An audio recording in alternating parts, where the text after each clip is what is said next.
आज हम लोग पाठ 2 केमिस्ट्री पढ़ेंगे क्लास 10th के। पाठ का नाम है अम्ल, क्षार और लवण।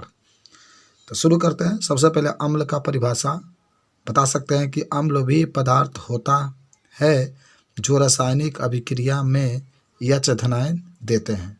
तुरंत आपका है अम्ल वे पदार्थ होते हैं जो रासायनिक अभिक्रिया में यच धनायन देते हैं। उदाहरण में हम लोग चाहें तो हाइड्रोक्लोरिक अम्ल HCl लिख सकते हैं, नाइट्रिक अम्ल HNO3 लिख सकते हैं, सल्फ्यूरिक अम्ल H2SO4 लिख सकते हैं और एसिटिक अम्ल CH3COOH लिख सकते हैं। तो हाइड्रोक्लोरिक अम्ल तुरंत देखिए HCl, यह भी एक प्रकार का अम्ल है और नाइट्रिक अम्ल भी है, H2SO4 है और एसिटिक अम्ल है।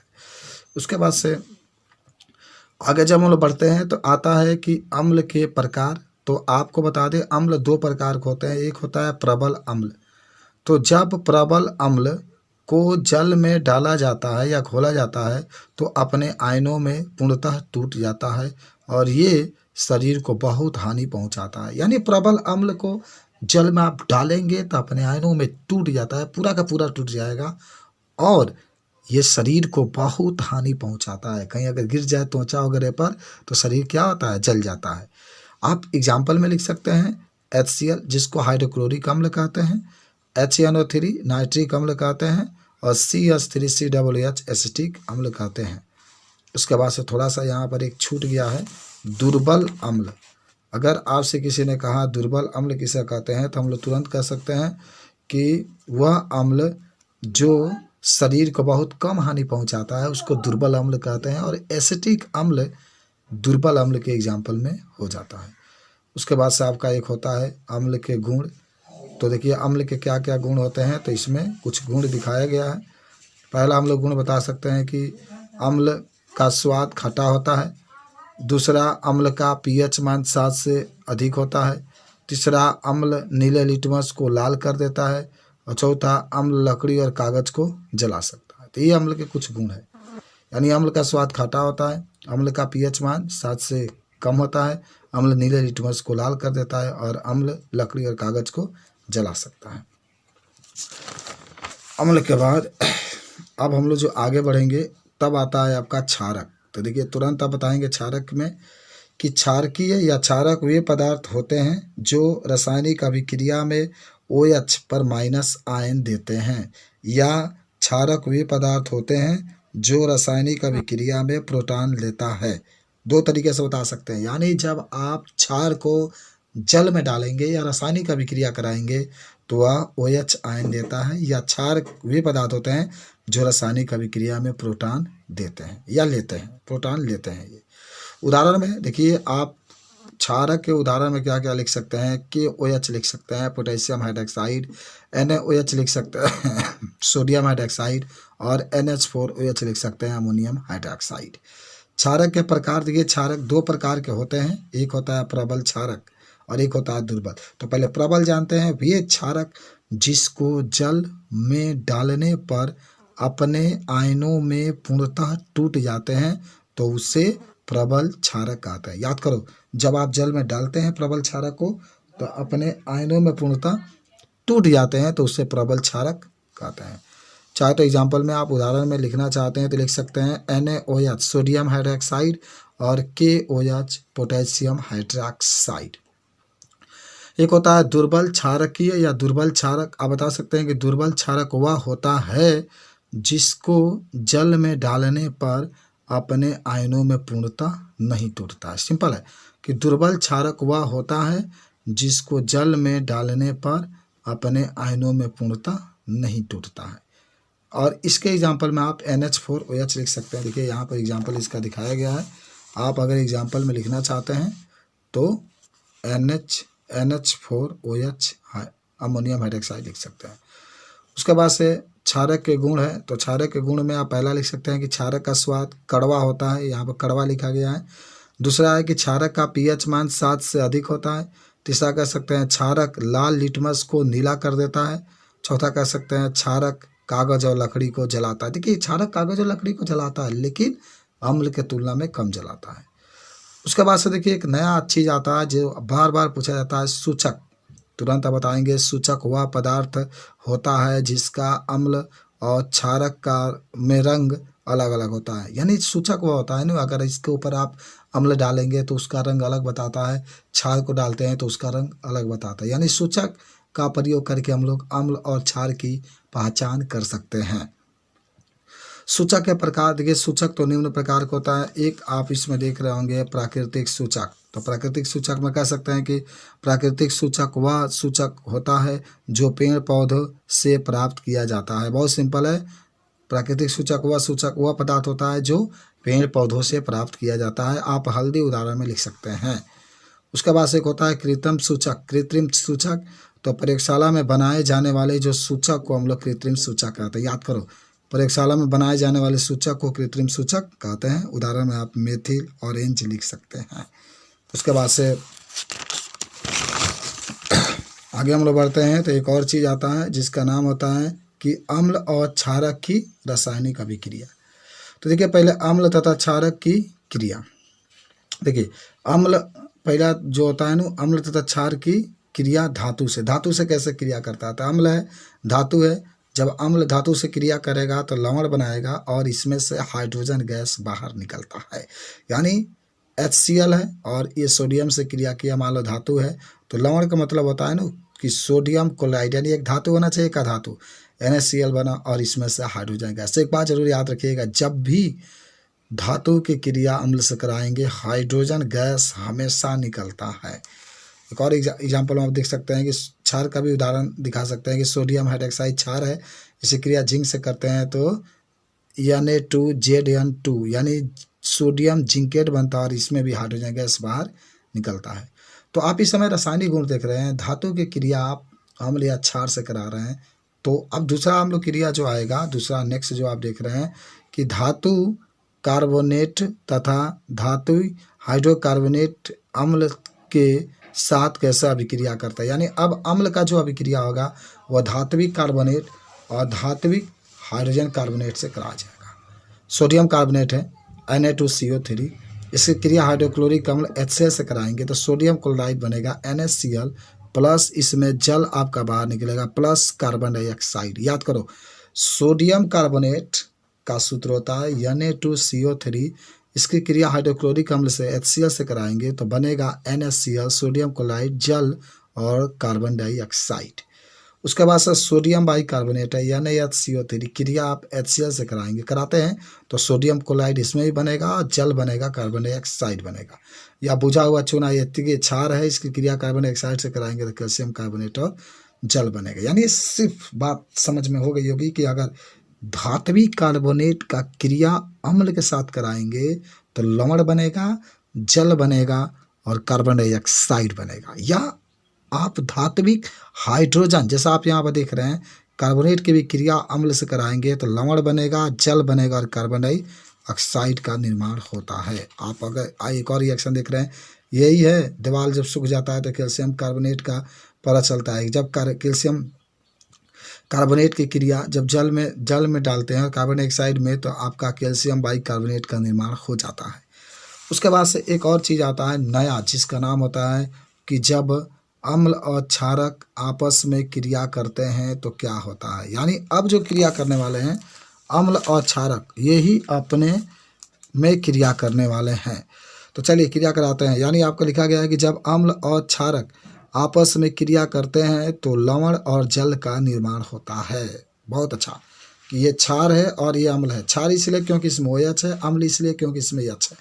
यानी NaOH प्लस HCl जब क्रिया करेंगे तो NaCl यानी नमक बनेगा और हाइड्रोजन गैस बाहर निकलता है। उसके बाद से देखिए एक और आपका हेडिंग आता है जिसका नाम होता है उदासीनीकरण अभिक्रिया। सिंपल कह सकते हैं कि जब अम्ल और क्षारक आपस में क्रिया करते हैं करके जल और लवण का निर्माण होता है या करते हैं तो उसे उदासीनीकरण अभिक्रिया कहते हैं। सिंपल है कि जब अम्ल और क्षार आपस में क्रिया करके जल और लवण का निर्माण करते हैं तो उसे उदासीकरण अभिक्रिया कहते हैं। एग्जाम्पल में देखिए NaOH है, ये क्षार है, और HCl ये अम्ल है। जब क्रिया किए तो NaCl नमक बना और प्लस जल बना। सिंपल। तो NaOH सोडियम हाइड्रोक्साइड है प्लस हाइड्रोक्लोरिक अम्ल है, जब क्रिया किए तो NaCl सोडियम क्लोराइड बना और जल बना। एग्जाम्पल में हम लोग बता सकते हैं। नेक्स्ट पर चलते हैं हम लोग। देखिए अम्ल के साथ धात्विक ऑक्साइड की क्रिया। कैसे धात्विक ऑक्साइड का मतलब कि धातु के साथ ऑक्सीजन जुड़ा होगा, जैसे sodium oxide Na2O, calcium oxide CaO, magnesium oxide MgO। तो तुरंत आपका ये देखिए लिखा गया कि जब अम्ल धात्विक ऑक्साइड के साथ क्रिया करता है तो लवण और जल का निर्माण होता है। यानी जब अम्ल धात्विक ऑक्साइड के साथ क्रिया करता है तो आपका निर्माण हो जाता है जल और लवण का। तो देखते हैं रिएक्शन में। रिएक्शन आप देख रहे हैं यहाँ पर दिखाया गया है कि किस तरीके से कैल्शियम ऑक्साइड ये धात्विक ऑक्साइड है और अम्ल HCl से क्रिया किया है तो कैल्शियम क्लोराइड CaCl2 + H2O यानी जल का निर्माण हो गया है। उसके बाद से देखिए नेक्स्ट एक और बात आता है, इसमें कहा जाता है कि सभी अम्ल और क्षारक में समानता, यानी अम्ल और क्षार दोनों में क्या समानता है। तो पहले देखिए सभी अम्ल और क्षारक धातु से क्रिया करके हाइड्रोजन गैस अलग अलग करते हैं। याद करो मैंने कहा था ना कि चाहे अम्ल हो चाहे क्षार हो, जो भी धातु से क्रिया करेगा उसमें से हाइड्रोजन गैस बाहर निकलता है। एग्जाम्पल में देख लीजिए HCl ये अम्ल है, यानी धातु है, क्रिया किया लवण बना NaCl और H2 हाइड्रोजन गैस बाहर निकलेगा। या आप सोडियम हाइड्रोक्साइड NaOH लीजिए, क्रिया किया कैल्शियम से तो बुझा हुआ चूना बना CaOH का ट्वाइस, देखो हाइड्रोजन बाहर निकला और सोडियम भी बाहर निकलेगा। उसके बाद से एक बात होता है pH मान। याद करो pH मान की बात करेगा तो बता सकते हैं pH मान किसी पदार्थ की हाइड्रोजन आयन की सांद्रता को बताता है। याद करो pH मान किसी पदार्थ की हाइड्रोजन आयन को H+ से डिनोट करते हैं की सांद्रता को बताता है। आप H+ बराबर 10 के ऊपर -pH लिख सकते हैं या pH बराबर -log H के ऊपर H धनायन लिख सकते हैं। इसको H धनायन को हाइड्रोजन की सांद्रता कहते हैं। ये देख रहे हैं हाइड्रोजन की सांद्रता कहते हैं।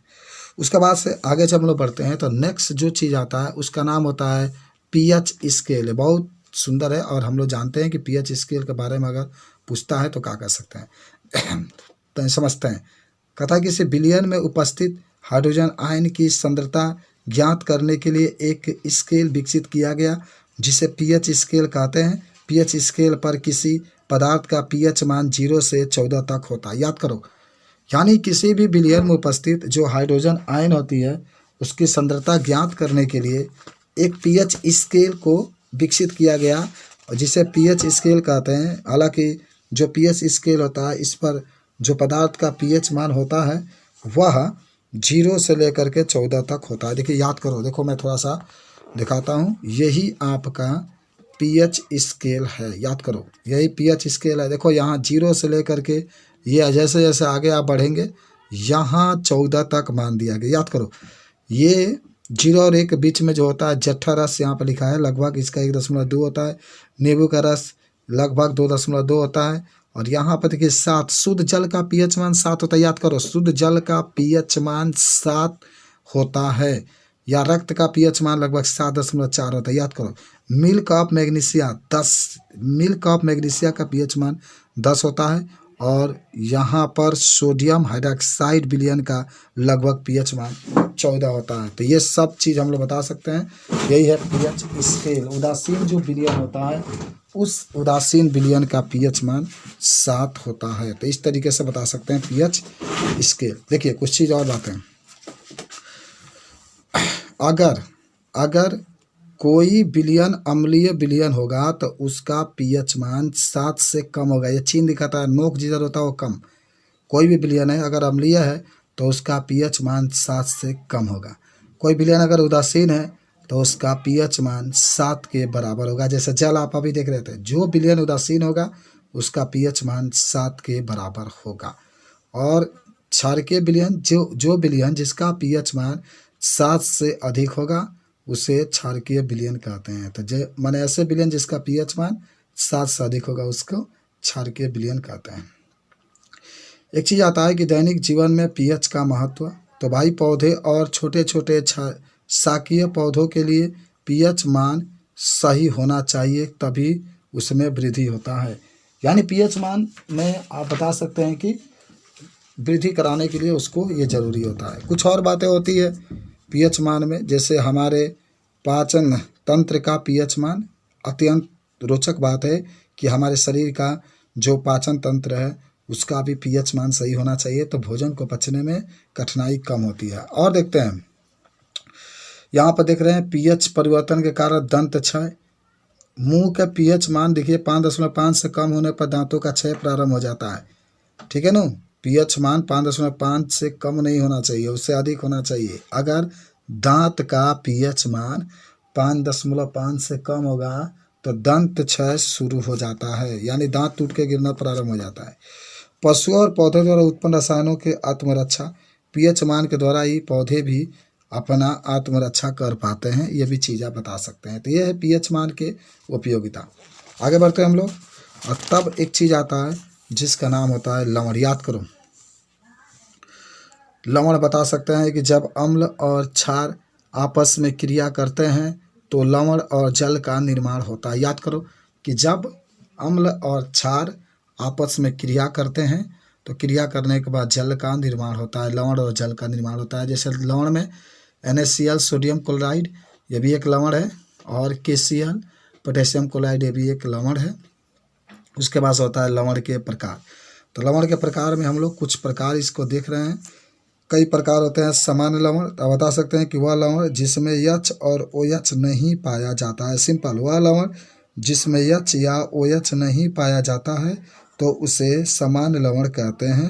उदाहरण में आप NaCl लिख सकते हैं, सोडियम क्लोराइड। सिंपल, तो सामान्य लवण के बारे में भी आप बता सकते हैं। उसके बाद से एक और आता है जिसका नाम होता है अम्लीय लवण। याद करो, कह सकते हैं वह लवण जिसमें केवल एक यच पाया जाता है, यानी कोई भी लवण हो जिसमें एक यच अगर उपस्थित है तो उसे अम्लीय लवण कहते हैं। जैसे उदाहरण में आप NaHCO3 जिसे हम लोग सोडियम बाइकार्बोनेट कहते हैं या सोडियम हाइड्रोजन कार्बोनेट कहते हैं, या खाने का सोडा का यही सूत्र होता है।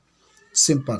उसके बाद से एक होता है क्षारकीय लवण। सिंपल, बता सकते हैं कि वह लवण जिसमें OH उपस्थित होता है उसे क्षारकीय लवण कहते हैं। याद करो, वह लवण जिसमें OH उपस्थित होता है उसे क्षारकीय लवण कहते हैं। OH होना चाहिए। देखिए CaOH का थ्राइस नहीं होता है, यहाँ पर ट्वाइस होगा। कैल्शियम हाइड्रोक्साइड ये एक प्रकार का क्षारकीय लवण है। उसके बाद से तीसरा जो आपका लवण का नाम होता है जिसे हम लोग कहते हैं मिश्रित लवण। याद करो, वह लवण जिसमें एक से अधिक धन आयन या ऋणायन उपस्थित होते हैं उसे मिश्रित लवण कहते हैं। CaOCl2 इसका नाम होता है विरंजक चूर्ण। तो वह लवण जिसमें एक से अधिक धन आयन या ऋणायन उपस्थित होते हैं उसे मिश्रित लवण कहते हैं। CaO कैल्शियम हाइपोक्लोराइड विरंजक चूर्ण। उसके बाद से आगे जो आता है द्विक लवण। तो द्विक लवण में कह सकते हैं वह लवण जो जल में घोलने पर अपने आयनों में टूट जाता है तो उसे द्विक लवण कहते हैं। यानी वह लवण जिसको जल में घोलने पर अपने आयनों में टूट जाता है तो उसे द्विक लवण कहते हैं। उदाहरण में K2SO4 Al2SO4 का थ्राई 24H2O, यानी पोटेशियम एल्युमिनियम सल्फेट। यही है फिटकिरी का सूत्र, K2SO4 इंटू या डॉट Al2SO4 का थ्राइस और डॉट 24H2O। उसके बाद से एक होता है संकर लवण। तो वह लवण जिसको जल में घोलने पर अपने आयनों में नहीं टूटते हैं तो उसे संकर लवण कहते हैं। वह लवण जिसको जल में घोलने पर अपने आयनों में नहीं टूटते हैं तो उसे संकर लवण कहते हैं। उदाहरण में बता सकते हैं K4FeCN6 यानी पोटेशियम फेरोसाइनाइड। उसके बाद से नेक्स्ट जो बात आता है आपका कि साधारण नमक से रसायन संपन्न द्वारा साधारण नमक। चलिए समुद्र द्वारा, तो याद करो समुद्र द्वारा कैसे साधारण नमक बनाया जाता है। थोड़ा सा मैं आपको बताता हूँ। सबसे पहले समुद्र होता है, समुद्र के किनारे बांध दिया जाता है। जब समुद्र में लहरें उत्पन्न होती है तो बांध के पार वो पानी चला जाता है। फिर पानी में लवण की मात्रा अधिक होती है, वहाँ पर पानी इकट्ठा होता है। फिर उस पर सूर्य का प्रकाश तेज पड़ता है, जो पानी होता है वो वाष्प बन करके आकाश में उड़ जाता है। फिर जो नीचे बनता है वो आपका नमक बनता है, लेकिन नमक शुद्ध नहीं होता है। फिर उस नमक को निकाल कर लेकर के जाते हैं, फिर उसको फैक्ट्रियों में तमाम प्रकार का आयोडीन वगैरह डाल करके तब उसको शुद्ध किया जाता है, तो हमें शुद्ध नमक प्राप्त हो जाता है। तो देखिए साधारण जो नमक होता है उससे कौन कौन से कच्चा रसायन प्राप्त किए जा सकते हैं। देखिए इसमें दिखाया गया है साधारण नमक के कच्चा जो पदार्थ होता है sodium hydroxide, baking soda, washing soda, विरंजक चूर्ण इत्यादि, ये सब आप अभी हम लोग पढ़ेंगे भी और देखेंगे भी। तो चलिए सबसे पहले इसमें हम लोग शुरू करते हैं आज सोडियम हाइड्रोक्साइड। देखिए, सोडियम हाइड्रोक्साइड का साधारण नाम कास्टिक सोडा तथा इसका रासायनिक सूत्र NaOH होता है। कोई पूछता है कि सोडियम हाइड्रोक्साइड का रासायनिक सूत्र या अणु सूत्र, तो NaOH बता सकते हैं। बनाने की विधि देखिए सोडियम हाइड्रोक्साइड को, जब जल में सोडियम क्लोराइड यानी सोडियम क्लोराइड का मतलब नमक मिलाकर विद्युत प्रवाहित किया जाता है तो सोडियम हाइड्रोक्साइड का निर्माण होता है। याद करो, यानी जलीय विलयन होगा और उस जलीय विलयन में जब सोडियम क्लोराइड मिला करके उसमें विद्युत प्रवाहित करते हैं तो हमें सोडियम हाइड्रोक्साइड प्राप्त होता है। हम चाहें तो इसका रिएक्शन भी बता सकते हैं कि 2Na यानी ये आपका नमक है NaCl और इसमें जल मिला दिया गया है, जब रिएक्शन कराया गया तो 2NaOH यानी सोडियम हाइड्रोक्साइड, क्लोरीन और हाइड्रोजन गैस प्राप्त हो गया है।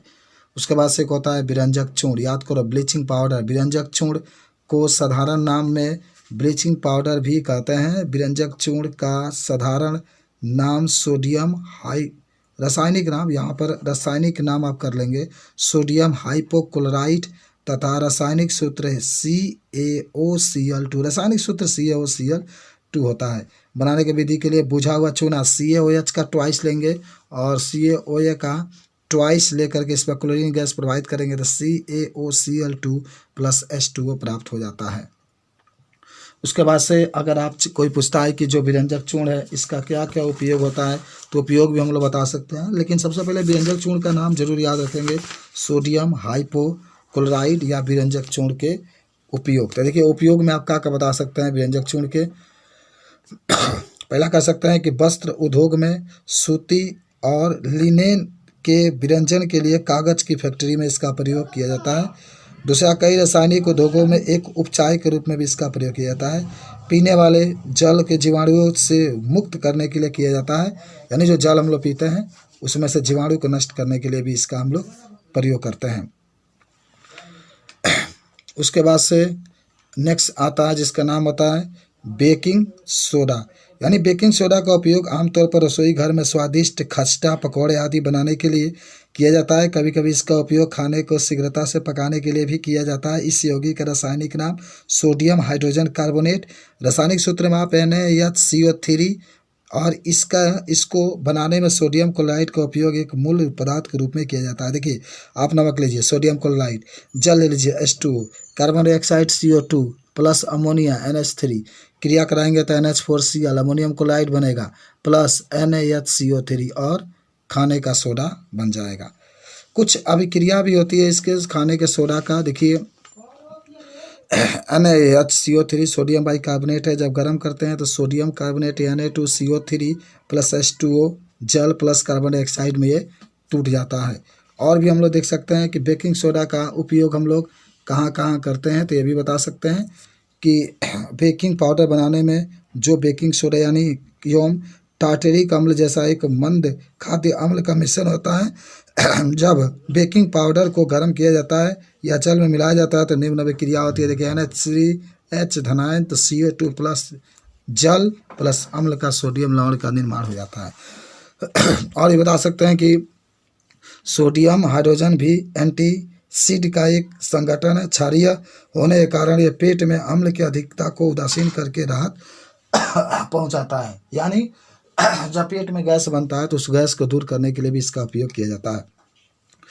तीसरा, इसका उपयोग सोडा अम्ल अग्निशामक में भी किया जाता है, यह भी बता सकते हैं।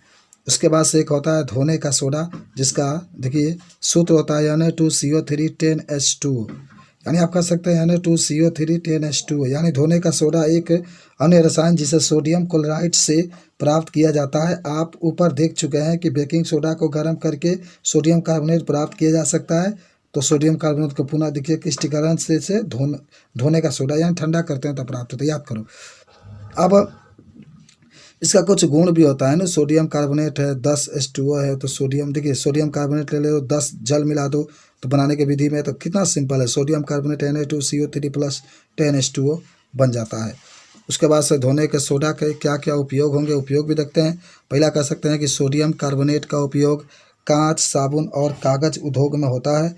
दूसरा कह सकते हैं इसका उपयोग बोरेक्स जैसे सोडियम यौगिक के उत्पादन में होता है। तीसरा कह सकते हैं सोडियम कार्बोनेट का उपयोग घरों में साफ सफाई के लिए होता है। चौथा कह सकते हैं कि जल के अस्थायी कठोरता को हटाने के लिए भी इसका प्रयोग किया जाता है। कितना इंपॉर्टेंट है, जल के अस्थायी जो कठोरता होती है उसको दूर करने के लिए भी इसका हम लोग प्रयोग करते हैं सोडियम कार्बोनेट का। उसके बाद से जो आपका लास्ट आता है जिसका नाम होता है प्लास्टर ऑफ पेरिस। तो देखिए बता सकते हैं हम लोग कि प्लास्टर ऑफ पेरिस का साधारण नाम कैल्शियम सल्फेट अर्ध हाइड्रेट होता है। इसका रासायनिक सूत्र CaSO4 H2O होता है। सिंपल सा है। प्लास्टर ऑफ पेरिस का जो साधारण नाम होता है उसको हम लोग रासायनिक नाम होता है, यहाँ पर रासायनिक नाम आप कहेंगे, थोड़ा सा मिस्टेक हो गया है। कैल्शियम सल्फेट अर्ध हाइड्रेट तथा रासायनिक जो सूत्र होता है CaSO4 H2O होता है। देखिए आप इसको तुरंत जल्दी देख लेते हैं कि इसके बनाने के विधि में आप CaSO4 यानी जिप्सम लेते हैं, क्रिया कराते हैं तो CaSO4 H2O plaster of Paris +3/2 जल। उपयोग और उपयोग में पहले आप कह सकते हैं कि इसका उपयोग टूटे हुए अंगों को प्लास्टर करने में किया जाता है। दूसरा आप कह सकते हैं खिलौना बनाने में भी इसका हम लोग प्रयोग करते हैं। ये पार्ट खत्म होता है यहाँ पर।